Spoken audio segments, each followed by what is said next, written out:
E aí pessoal, tudo bem com vocês? Estou dando sequência aqui ao nosso vídeo do report, né, State of AI. Já é o quarto vídeo, tivemos dois vídeos sobre a parte de pesquisa, um vídeo sobre a parte de indústria. Estamos agora no quarto vídeo falando sobre a parte política da inteligência artificial. Não vou entrar tanto no mérito de opiniões aqui, vou mais passar pelos tópicos de fato do report, porque depois eu quero de fato fazer um vídeo, né, onde eu entro um pouco mais no mérito aqui geopolítico da inteligência artificial como um todo, tá? Para quem ainda não viu os vídeos anteriores, esse aqui é o quarto vídeo dessa playlist, né, vamos chamar assim, que é analisando esse report State of AI.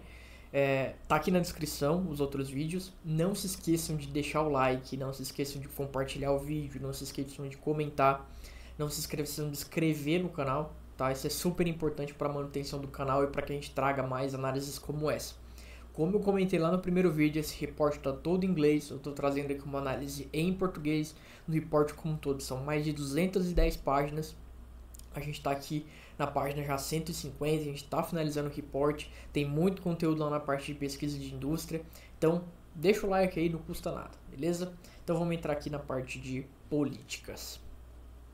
Então aqui a gente vai falar sobre algumas questões políticas que afetam, né, esses modelos, começando aqui então por os Estados Unidos. Ele introduziu, né, algumas regras para os principais modelos através de uma ordem executiva. E antes, um pouco antes, né, acho que inclusive no início desse ano, teve ali algumas reuniões entre a Casa Branca e algumas empresas, as principais empresas inclusive, né? E, bom, depois teve essa ordem executiva onde essas principais empresas devem seguir ali alguns padrões de, de regras, né, criadas ali pelo governo americano. Obviamente que tem algumas questões ali, né, que até de organização política americana, onde os estados eles têm autonomia, né, para decidir as suas próprias regras, etc. Existe algumas controvérsias entre aquilo que o governo federal exige versus o que os estados permitem, etc. Né? Isso é normal para qualquer coisa e para IA não poderia ser diferente. A lei de inteligência artificial da União Europeia finalmente foi aprovada, né? Então ela deve entrar em vigor ali já no início do próximo ano. Houveram ali diversas discussões, muito lobby em cima da aprovação, né, dessa lei. Mas enfim, saiu. As leis europeias são leis razoavelmente bem restritivas. Isso acaba que limita um pouco as próprias empresas de atuar, de criar coisas novas, seguindo os padrões ali do GDPR, né, da parte de dados.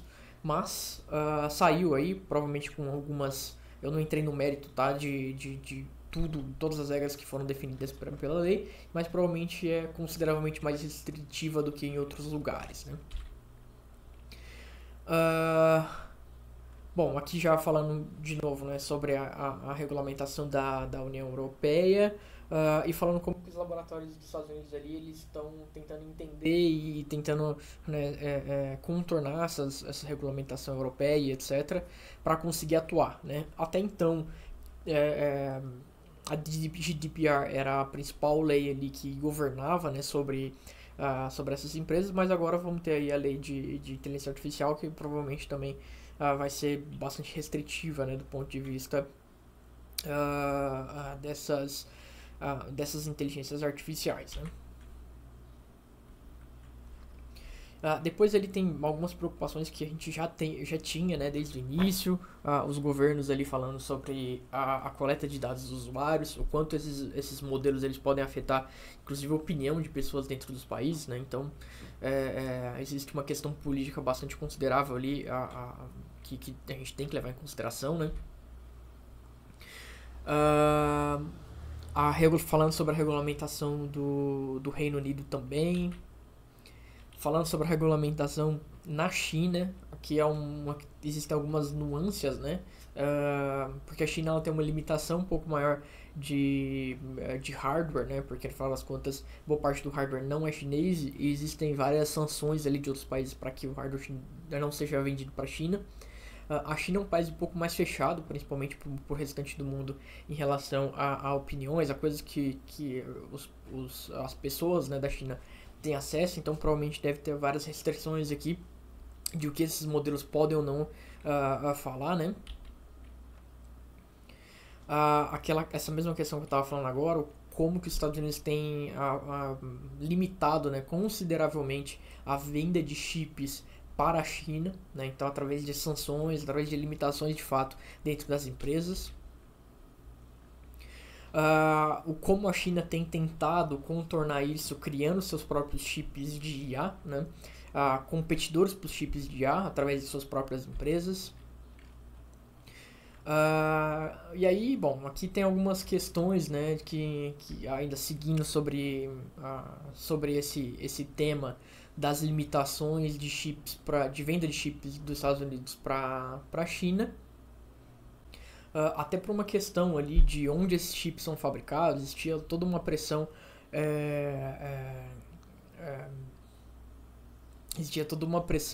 do governo americano em relação ao que a China poderia fazer, uma vez que boa parte da fabricação de chip está na TSMC, que é uma empresa de Taiwan. Então existem vários fatores, né, geopolíticos aqui que afetam essa questão dos chips entre Estados Unidos e China principalmente, e por isso que eu quero depois trazer ele mais detalhes num outro vídeo, tá? Outro ponto também que é bastante relevante, bastante importante de comentar, é que os custos, né, computacionais eles são bastante altos. Isso significa que poucas empresas têm condição de fato de bancar todos esses custos, né? Isso faz com que muitas vezes boa parte dessas empresas acabem recebendo aportes de governos, né, da riqueza soberana de alguns governos, principalmente ali dos governos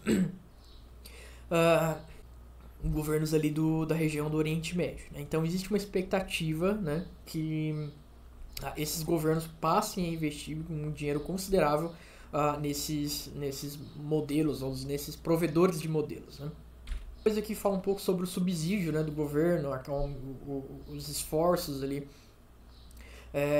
de computação pública, né, para que haja mais estudos das universidades, principalmente em desenvolver modelos competitivos, né?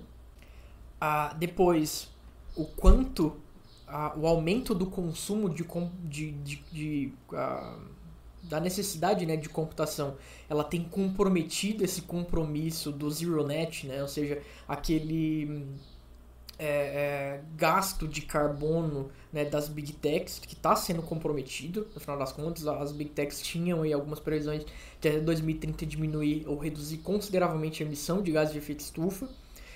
E obviamente que esse compromisso ele está indo por água abaixo com um aumento considerável de computação, né? Inclusive existem alguns estudos que já mostram que o consumo, né, real dessas empresas ou a geração de emissão de gases de efeito estufa dessas empresas é muito maior ou consideravelmente maior do que o que de fato elas relatam, né, em seus relatórios anuais. Depois, existe de novo, né, um grande problema energético que vem sendo causado pela inteligência artificial. A necessidade para treinar esses modelos de energia é cada vez maior. A gente tem limitações energéticas, né, histórica no mundo. E no final das contas, essas empresas precisam começar também a se preocupar com essa questão de como a produção energética vai ser feita para atender aqueles requisitos ou como diminui o consumo energético, né? Então tem várias questões aqui geopolíticas que afetam, né, que são afetadas na verdade pela inteligência artificial. Uma delas é o consumo de energia que explode, né, quando eu estou falando desses grandes modelos. Depois ele fala um pouco aqui sobre a utilização da inteligência artificial em conflitos, né, como do caso Rússia-Ucrânia. As discussões, né, sobre o impacto econômico da inteligência artificial cada vez mais aumenta. Então a gente está falando aqui de o aumento de uso de inteligência artificial significa a diminuição da disponibilidade de emprego, uma vez que a inteligência artificial começa a substituir pessoas que antes não eram substituídas, né? A gente está falando de um uso um pouco mais intelectual da informação, enfim. Então aqui os impactos econômicos eles começam muito a ser discutidos. Isso não só do ponto de vista social, né, mas também de como essas empresas estão se alavancando, né, ano a ano, mês a mês, né. E por fim aqui um tópico, né, que eles trazem é se a IA ela vai ser nacionalizada, né? Ou seja, se eles vão precisar ali de fato fazer com que a inteligência artificial criada nos Estados Unidos, por exemplo, ela fique nos Estados Unidos, seja limitada àquela região, ou uma que é criada ali na Europa, né, ela fique na Europa, enfim, nacionalizando esse conhecimento, né, essa capacidade que tem ali uma inteligência artificial. Beleza, pessoal? Esses são os tópicos de política. Depois eu vou fazer um outro vídeo mais pra frente falando sobre, de fato, ali, né, as questões geopolíticas envolvidas na inteligência artificial. Esse é um vídeo que pode ser super interessante. Eu não queria fazer ele junto aqui com o report, porque o report é bastante denso, bastante complexo. Então eu não queria entrar nesse mérito, mas depois eu pretendo fazer sim um vídeo falando só sobre a questão geopolítica da inteligência artificial ou afetada pela inteligência artificial. Então a gente se vê no próximo vídeo, onde a gente vai falar sobre segurança da inteligência artificial. Não se esqueça de deixar um comentário, curte, compartilha, se inscreva no canal e valeu!